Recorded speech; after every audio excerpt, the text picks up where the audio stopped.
Well, good evening, everybody. My name is Nate Lilge. I'm with Tuleyome. You are here for Tuleyome's September Nature and You lecture with Christy Berger from the Sacramento Heron and Egret Rescue. Thank you for joining us and being on time tonight. We have one more scheduled for this year in October, one more Nature and You lecture in October. We haven't finalized that yet, but look for that to be announced soon on our events page on our website. And also, if you want to get out and enjoy the Berryessa Snow Mountain National Monument region, which is pictured behind me right there, you can also go onto our events page and you can go on hikes with me. You can go do some trail building, all that kind of stuff with me. That is my favorite part of my job, is to get out in the mountains and take people out there and show them the beauty there.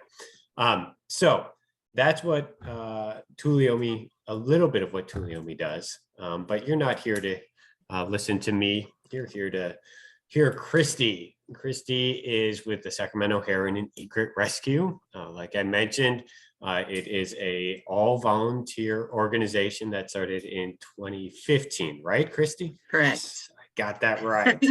And Christy is actually a graduate of Tuleyome's Certified California Naturalist course in 2020. And so she is going to talk to you about what she does. So take it away, Christy. Thank you. And I highly recommend the course if you haven't taken yet. I learned so much and just thankful for that experience. And Nate was an awesome teacher, and Bill. So I'm going to go ahead and start with the screen share and just jump right into it. Oh, I forgot to mention, sorry, Christy. Sure. If you have questions, you can, anybody can use the chat feature. I'll be monitoring that, or you can wait till the end after her presentation, then we can all unmute and ask at the end. So just keep yourself on mute throughout the presentation, and then at the end, we can have a conversation. That sounds perfect. Yes. Yeah. If you can help me with that, I'll try to watch the chat too, but yes, that would be great. All righty, so let me know if you all can see the screen share. Yes. Okay, perfect. All right, so thanks everybody for coming. My name is Christy Berger. I'm with Sacramento Heron and Egret Rescue. That's me there in the green at one of our booths at an outreach event. What we do is there are a couple of nesting colonies in suburban areas of Sacramento where there's a lot of injured babies, and I'll talk more about why that happens and all of that in our rescue efforts. So we need volunteers for things like that. So that's me tabling there. So about me personally, I'm a wildlife rehabilitator. I've been working with birds primarily since about 2007, both with Wildlife Care Association, and since about 2016, I've been with Gold Country Wildlife Rescue. And I am the co-founder of the SURE group. While I was at WCA volunteering, this poor lady was bringing in bazillions of baby black-crowned night herons, and that's how we got involved. And you'll learn more about that as well as we go through this. So our group's mission is to minimize suffering by providing rescue and transportation for at-risk wildlife. And we work to generate awareness, advocate, and provide advice on approaches to coexisting with wildlife in urban and suburban environments. So today we'll talk about herons and egrets, their natural history, and a little bit about conservation. We'll talk about the urban nesting sites and our rescue efforts, and we'll touch on some of the wildlife rehabilitation as well. So we'll jump right into it. I'm mostly going to talk about the species that nest at our nesting sites. So we'll start off kind of talking about these different birds. So herons and egrets and bitterns as well are all in the heron family, and it's our Ardeidae is the label. So we're going to be talking about black-crowned night herons, snowy egrets, and cattle egrets. And one more, another white egret, which is the great egret. And I like to picture that one next. I like to picture these birds next to each other because you can see there is such a huge size difference. And that is an easy way to ID them. But between the cattle egret and the snowy egret, that's a little bit harder. There are some pretty significant differences you can see in the beak. The snowy, also, if you can see the feet, that's the main easy way to ID them is by their bright yellow feet. But they have a black bill where the cattle egrets have the yellow bill and are a little bit more stout. They're about similar size, but the cattle egret has a more stout build, and they do not have yellow feet. And then the great egret is much larger. They're the ones that you're gonna, see like standing out in a field that's really obvious. They're just one of those big birds that are hard to miss. So, here's a photo with 3 of the white egrets. Just wanted to show you that so you can maybe challenge yourself a little bit and see, okay, which one is which? So on the far left, and I try to make it so that you couldn't tell the size difference so much, but far left is the great egret, in the center is our cattle egret, and on the far right is our snowy egret. And these 3 are in their breeding plumage, and I'll have some more photos of that as well. These are beautiful birds, and this plumage that they have that's so gorgeous like this is actually part of what got them into trouble at one point. You can see they use it in their courtship displays, very specialized plumage, and it grows during the breeding season, and then they shed those feathers at the end of the breeding season. But this amazing plumage that they have almost got them wiped out. In the late 19th century, their populations were in very severe decline. They were being decimated by hunters who were collecting the plumes to decorate hats. It was a huge trend. They're extremely expensive. So it was all of these wealthy, women who were buying these hats with dead birds on them, sometimes an entire dead bird or just the feathers. And the feathers were worth more than gold, basically. And some of these birds were approaching extinction, the great egret and the snowy egret particularly. And so these two wealthy women from Boston decided this is not okay, and they were going to do something about it. And boy, did they. They actually, they organized a boycott and among their peers, and they started the very first Audubon chapter. So this was back in 1896, and they did a lot of grassroots advocacy, and they actually stopped this problem from happening to a great extent. Oops, I went too far. And their advocacy through Audubon led to the very first federal laws protecting birds. It's the Migratory Bird Treaty Act. And that was passed in 1918, and it still exists to this day. And it's still why the public is not allowed to possess a feather of a protected species without a permit to this day. If you find a wild bird feather on the ground, it's probably illegal. And I know it seems silly, but now it's kind of interesting when people learn about this. It's like, oh, that's why, and of course, Fish and Wildlife isn't going to go after you for that feather. They understand that where it came from. You still aren't supposed to without a permit, but I thought that was kind of interesting. But anyway, they've gradually returned to their previous numbers. None of them, at least in our area, are endangered or threatened at this point. So they've bounced back.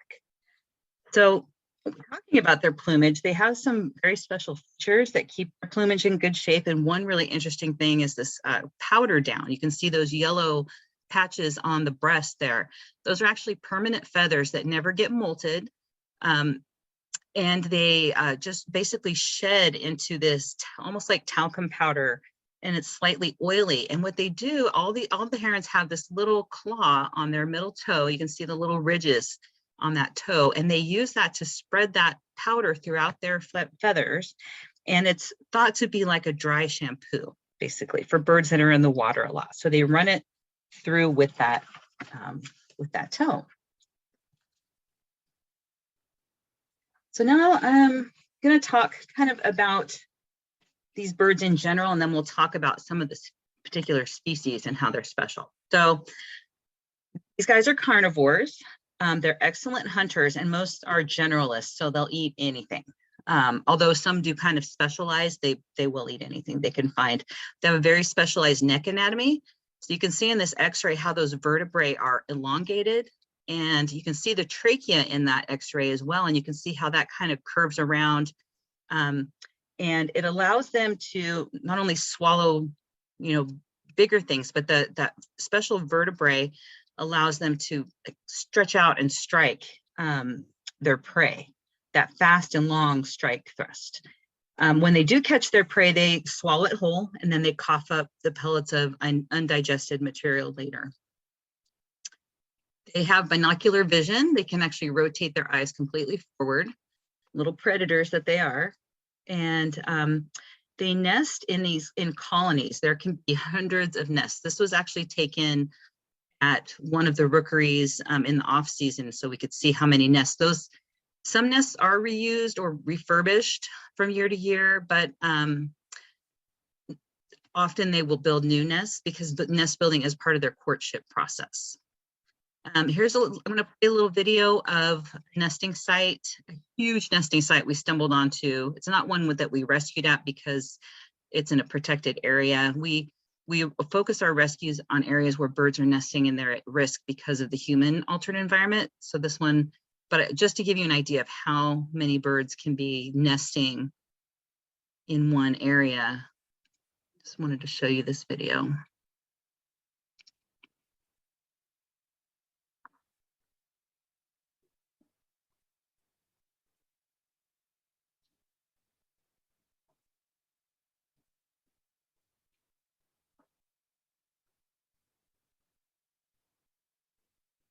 I'm not going to say this is typical. It's not, at least not anymore. If we were to imagine how things were before there was so much human settlement, it could very well be that we would have, huge numbers like this.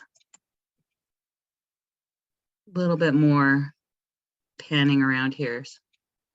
All right.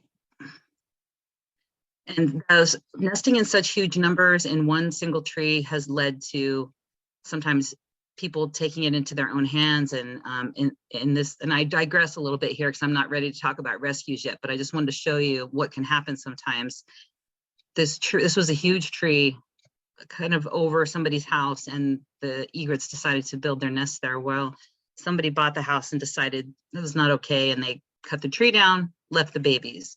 So the nesting in these big colonies gets them into trouble sometimes. So this was like a late night rescue where we went out, and luckily we were informed about it. And we Fish and Wildlife did go out. This person did get fined, and they were working on reimbursing the rescues for their costs. We haven't heard anything on that yet. But anyway, I'll go back into the rescue stuff in a little bit, but I'm going to continue on talking about the birds first. So they do, again, there can be hundreds of nests, but sometimes it's a smaller, there's just nests maybe in one tree, and there could be a dozen or something like that.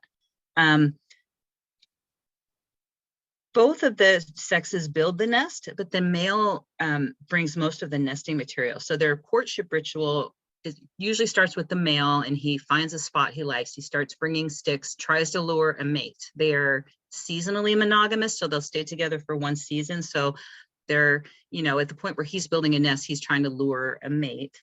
And then they, he'll keep bringing sticks, and then they'll fan out their plumes, and it's kind of fun to watch those little courtship rituals. And both parents will care for the young. They'll both sit on the eggs. They'll both feed the babies and everything. They will lay up to 6 eggs in a nest, and part of their evolutionary strategy is to let the babies compete for survival. So that is part of why, not just because of the human altered environment, but that combined with how they've evolved. So basically they aren't great nest builders. They don't build a very big or deep nest, and they can lay quite a few eggs. And then imagine those all hatch, and the babies are kind of big, and they will squabble when mom or dad brings food. And in a more natural setting, yeah, of course, some of the babies aren't going to survive. And we're a rescue group. We're like, oh, we got to, cushion below them or whatever. It's not, we know that nature is nature, and they're not all meant to survive. Because in a human altered environment, it means these babies are falling out and hitting concrete, or maybe there's people that have their dogs off leash. That's why we go in there. But it does mean a lot of birds on the ground because the siblings compete. Some get pushed out of the nest. So it's kind of this combination of factors that leads us to, here's a little view of a nest might look like. And this is actually a pretty good one where the herons are concerned. But as you can see, as the babies get bigger, there's not much space. Black crowned night heron, and interestingly, the black crowned night heron babies are brown and white until it takes them about 2 years to get their full adult plumage. Here's some baby snowy egrets in their little nest. And then some baby cattle egrets. All right, so I'm going to talk a little bit about each of the species here. So we'll start with the black crowned night heron. So these guys are found worldwide except for Antarctica and Australia. In some regions, they will migrate during the winter. Here, they stay year round, but like on the East Coast, they do migrate, and they've actually done some tracking. If you're interested in these guys, it's the national, is it this? I think there's a zoo that there's actually a black crowned night heron rookery it's the Lincoln Park Zoo in Chicago. And I think they're the ones who actually banded some of their birds and have tracked them migrating. So pretty interesting there. This is a little video to show you one of their hunting methods.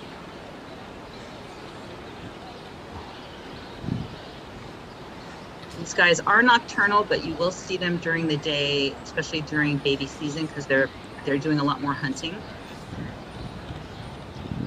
Here, he's actually he's using a strategy to lure fish.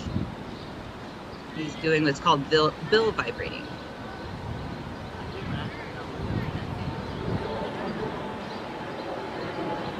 Sounds like he's in a pretty urban environment himself. All right. This next video is also a black crowned night heron showing you pretty incredible hunting strategy. So I'm going to play this full video for you. And everybody's able to hear the sound okay? Yes. Hank, I thought Hank was pretty cool. And it's also interesting, he waits for he doesn't just go after the little fish. He knows there's bigger fish coming, but if they're too big, nope, you don't get the bread. So anyway, a little bit more on the black crowned night herons. I wanted to mention one of the issues we find is in one of the rookeries, they're nesting around an apartment complex, and the residents complain that the babies beg even at night. So it gets kind of loud. The other thing I wanted to let you know is if you ever go to the Calusa Wildlife Refuge, there is a day roost, and that would be not during breeding season. So they would be roosting there probably from this time of year through March. So there's a day roost where they're sleeping during the day all together. You can usually see like about 100 of them on the auto tour at the Calusa Wildlife Refuge. So that was definitely one worth seeing. And these guys, the main way they hunt is by standing at that water's edge and hunting the animals. Okay, so snowy egrets are my next one. And you can see this guy here is doing something called dip fishing. The snowy egrets have probably the biggest variety of methods for foraging, and I'll cover a few of those. These guys are not worldwide. They're basically found throughout the Americas, not in northern Canada though, just southern Canada down through South America. They are diurnal, and they eat mostly aquatic animals. As same with the black crowns, they mostly eat aquatic animals as well. So this is dip fishing, where they're flying over the water, kind of using their feet maybe. They have those bright yellow feet. They use them as a lure sometimes. That's one of the reasons why they think that maybe their feet did evolve to be yellow like that. They could use them as a lure. So he's actually like flying over the water if he can reach down and catch it. They also can swim like a duck, so they can actually just sit on the water and pluck fish right out of the water if they want to. And of course, like the black crown, they can stand at the water's edge to hunt. But they will also do something like this, where they're using their feet to actually flush animals out. So as he's probably in there kind of stirring up the mud and flushing little critters out, and they have such amazing eyesight. I don't know how they see through the murky water, but they do, to a certain extent. And, and maybe there's an aspect of this where their feet are helping to lure animals. I'm not sure. I think this is more stirring up the mud.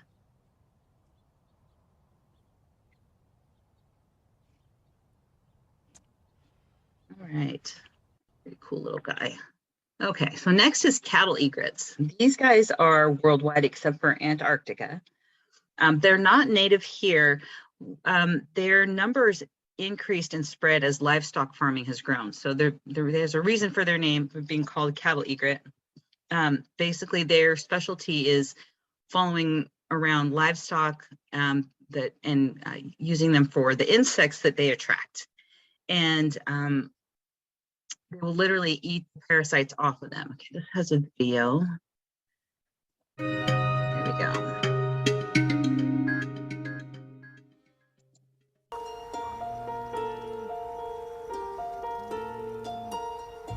Their friends, the cattle egrets, are an intelligent relief.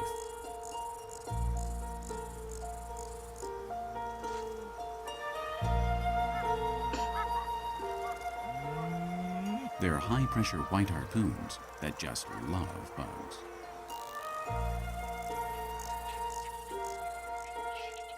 Here we can see Molinero resting after such frenzy and allowing them to do anything they want in order to be freed from the bugs that invade the corners of his eyes.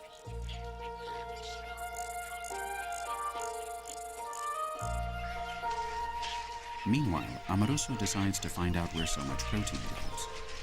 He's followed the flight of some of the egrets and has reached the aviary. A forest of salt cedars receives a noisy colony of cattle egrets. And Amoroso, alongside them, confirms that something among them makes this flock of birds so prosperous.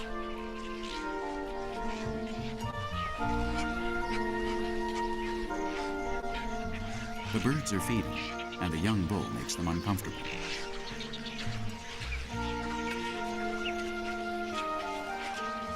The chicks and adults are the living summary of a secular symbiosis. For centuries, these small and hyperactive herons have been known by the local people of the fields as ox purgers, and it's clearly understood why.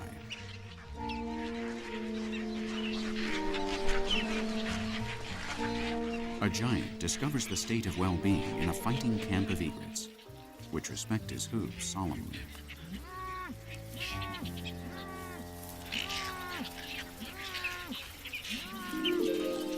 They obtain the perfect supplementary nutrition in order to continue to exist. All right. So these guys also, they will eat more than insects. They will actually, they just are, that's their specialty. The other thing that they might do is they know to follow fire and hunt insects or critters that are being driven out by fire. So they're known to do that. I actually got extremely shocked when I went to take some garbage to the refuse station, the big dump on off of Roseville Road, and there were about 5 cattle egrets. Made me really sad, but they're in there foraging, I'm assuming for bugs, but who knows what else they might have been eating out of all the garbage. But these guys are survivors, and they're very adaptable. But they will eat prey and hunt in wetlands as well. These guys tend to hang out in groups as well, especially year round even. So now, I jumped ahead on the slide. This is a great egret in full breeding plumage. And one thing you'll notice too, or you may have already noticed, is that he's got sort of a green mask on his face. Part of their skin color changes during breeding season, in addition to those feathers. So the great egrets are found only in the Americas, kind of like the snowy egret. They're diurnal, and they forage primarily on land and also in the water. And they often will eat mammals, squirrels and rodents, but they'll also eat aquatic animals as well. These guys I have a video here of them with a technique that we've seen some of the baby snowy egrets do at the rookery. It's called neck swing, and it's not 100% clear on the thought is that maybe it distracts a predator or distracts the prey. sway their neck.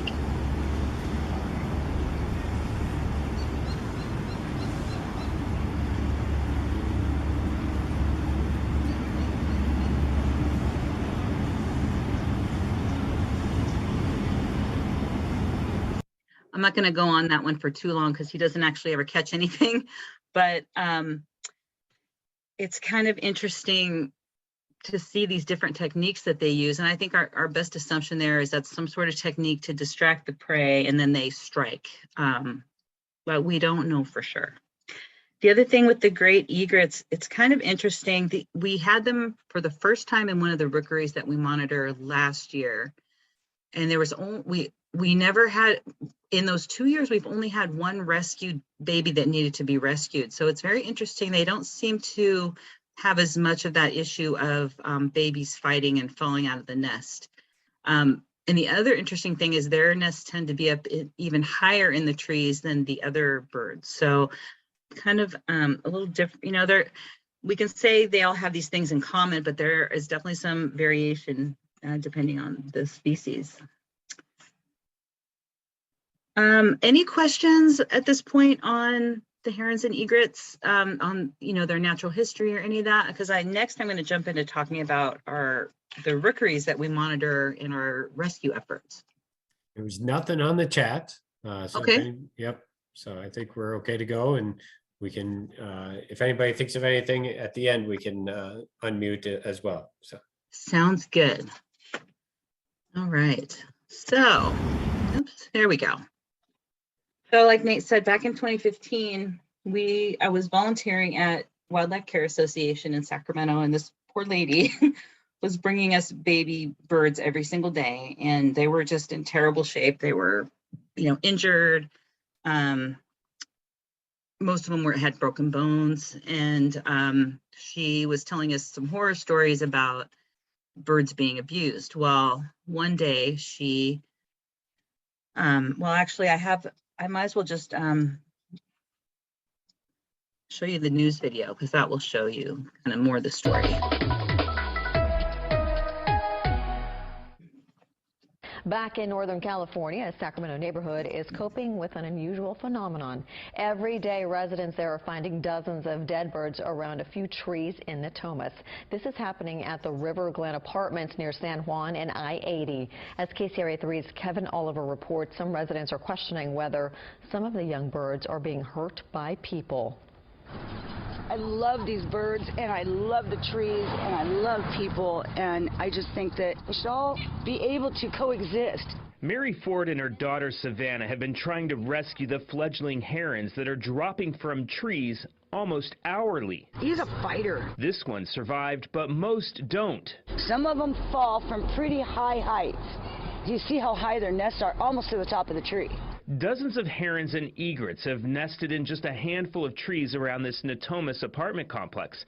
So many that it's not just one or two fledgling birds falling out of their overcrowded nests. 2 days ago, I threw away 33. Yesterday, I threw away 23. Today, it was more like 15. The ones that don't get killed by the fall, Ford fears, are being hurt by people, upset with the mess the flock is creating.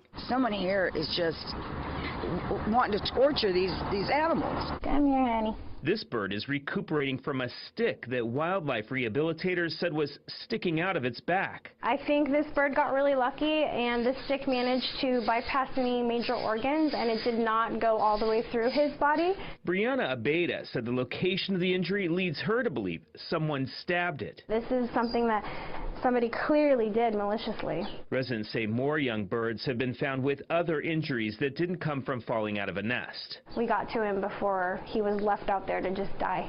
Abeda said they've contacted authorities to report the animal's injuries, and in the meantime, they're trying to save the other fledglings that are falling from the trees.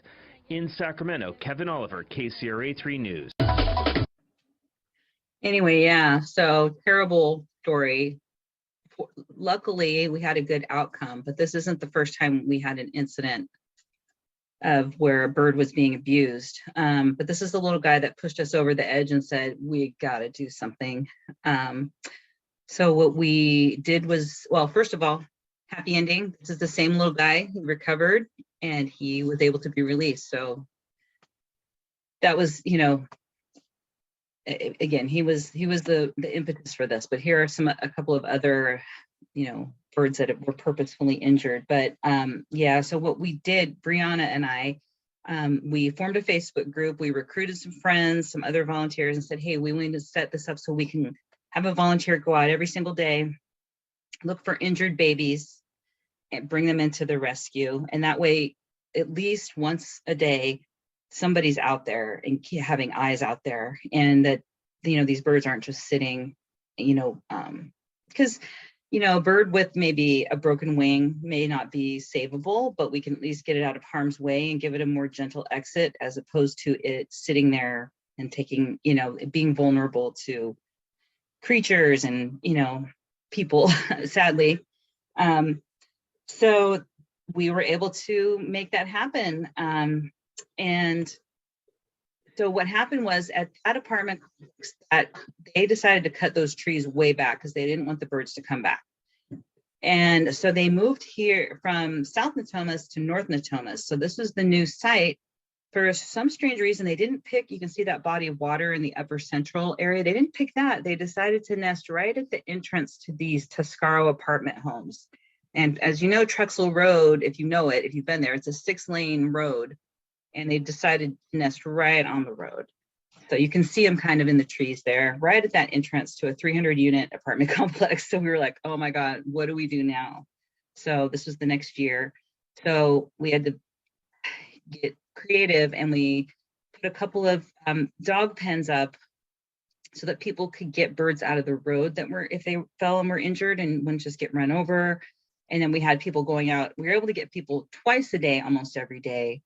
And then we also, you know, like we put flyers out for the residents. We had to work with the apartment management and all of that to make this happen.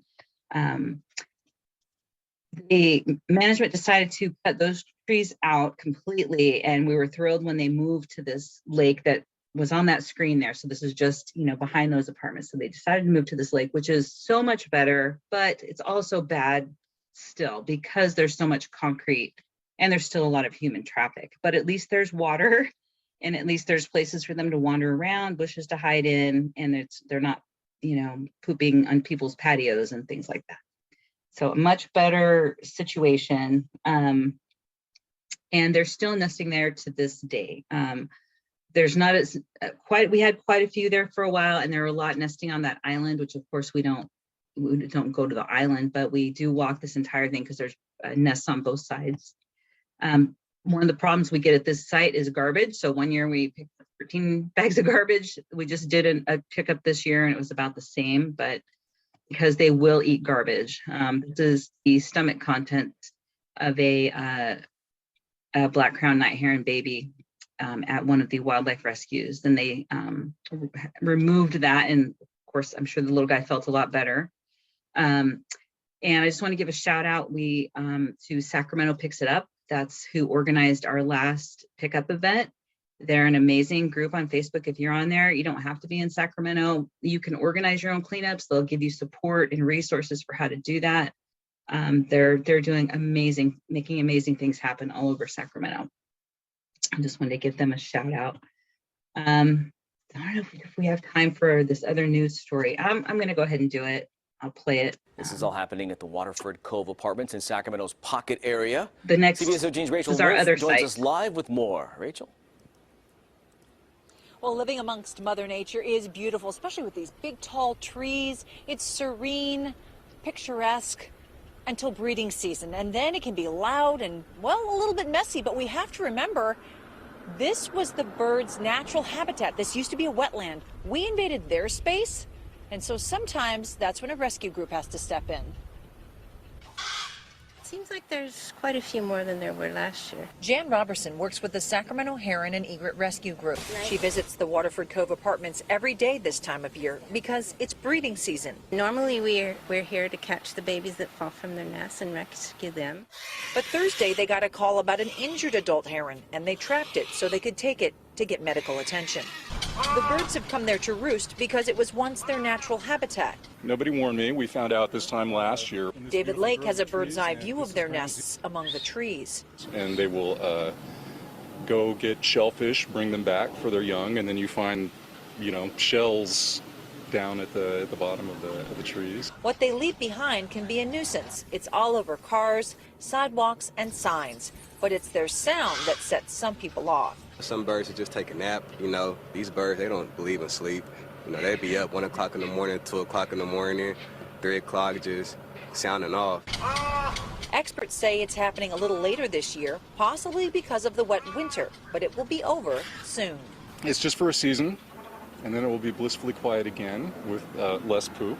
But, to me, it's just the trade-off for living amongst the trees.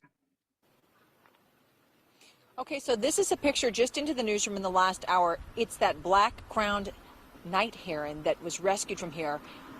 It was taken to the Wildlife Care Association for medical attention. They weren't really sure what was wrong with it. They're going to follow up with us, and we'll bring that to you.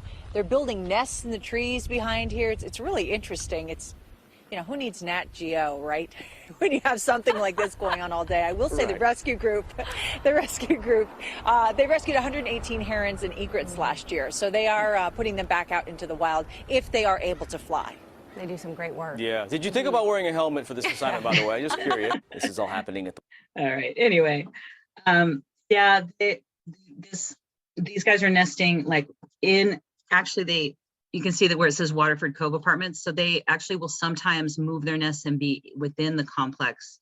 So they kind of do move around within this general vicinity, but we've had a lot of issues here. The apartment complex management has been pretty good about working with us, but we've had issues with the gardeners, and we really have to do a lot of advocacy when they're nesting in such close proximity to people.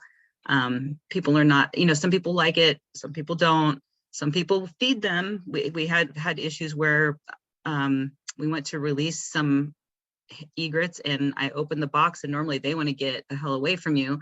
And this one just stepped out, looked at me, walked toward me, and I was like, what is happening here? So we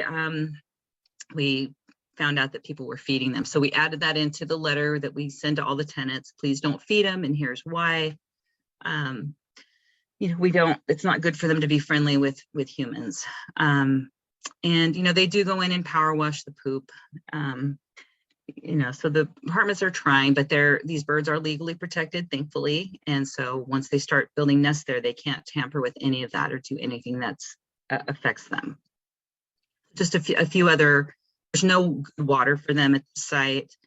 You can see they run through the roads. We used to let us put out water buckets, but they won't anymore. There is a canal nearby, and occasionally a water pipe will break and the birds are all happy.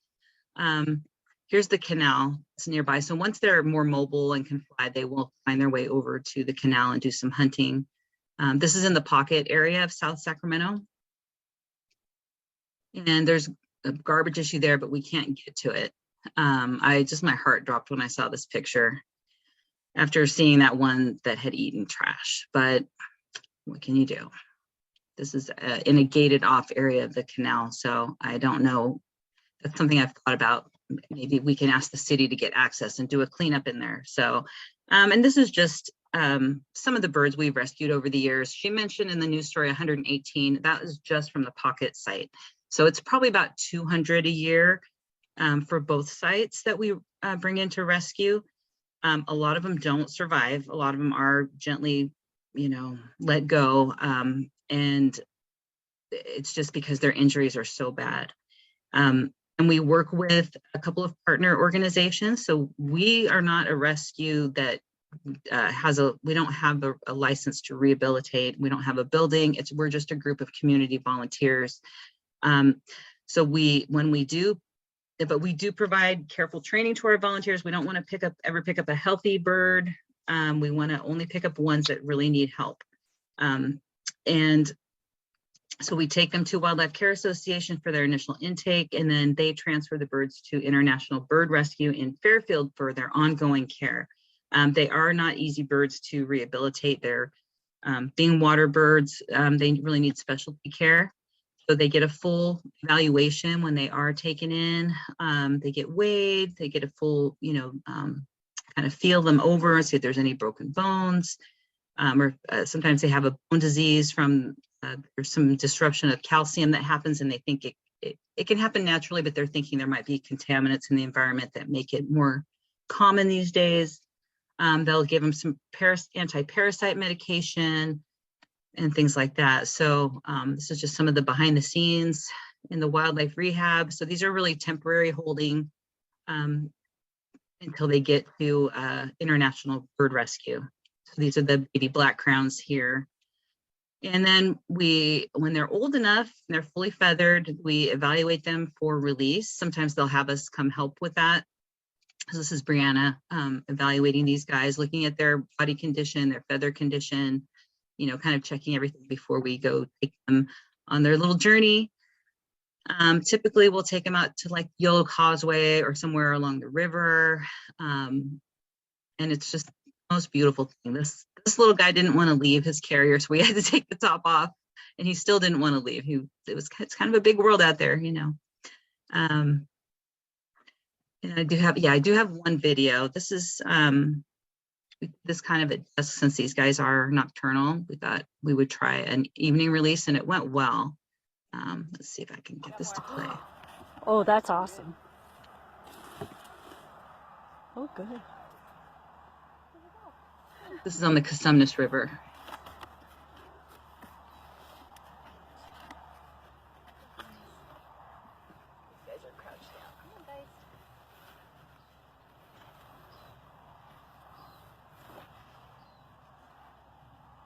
They're like, no. We like it in the box.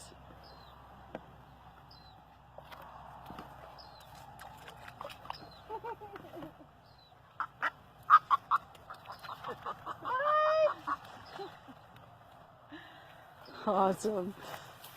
Okay, you two, you ready?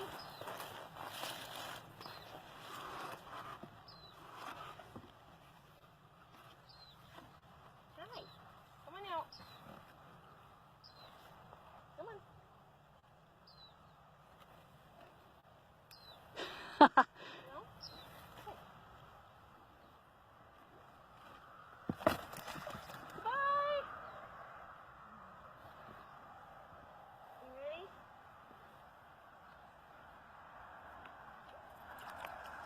Hi, sweetheart. Like, oh. Oh. That's nice. There's a good hiding spot. There you go. You got more. And they just tend to kind of go up into the trees and hang out there for a while and get their bearings. So we always try to make sure to release them where it's a more natural environment and where there's some nice trees that they can go hide in until they get their bearings, and where there'll be plenty of food for them. And I usually bring some frozen mice and toss them around the area just to give them some food for the next day. And that's the best part for sure. So again, with Sacramento Heron and Egret Rescue, we have a website. We have a Facebook page as well. And feel free to contact us if you ever have questions. We do try to help with questions. You know, we don't just have experience with herons and egrets. We do with a lot of bird species. So I have a good volunteer crew that's got a ton of bird experience of all kinds. Raptors, corvids are one of my specialties, so crows and ravens and pigeons and doves. And but if you ever have questions, you're welcome to email us. If you want to volunteer, shoot me an email as well. Check out our website. And it's been a pleasure presenting to all of you. And I'm happy again to take questions if anybody has questions.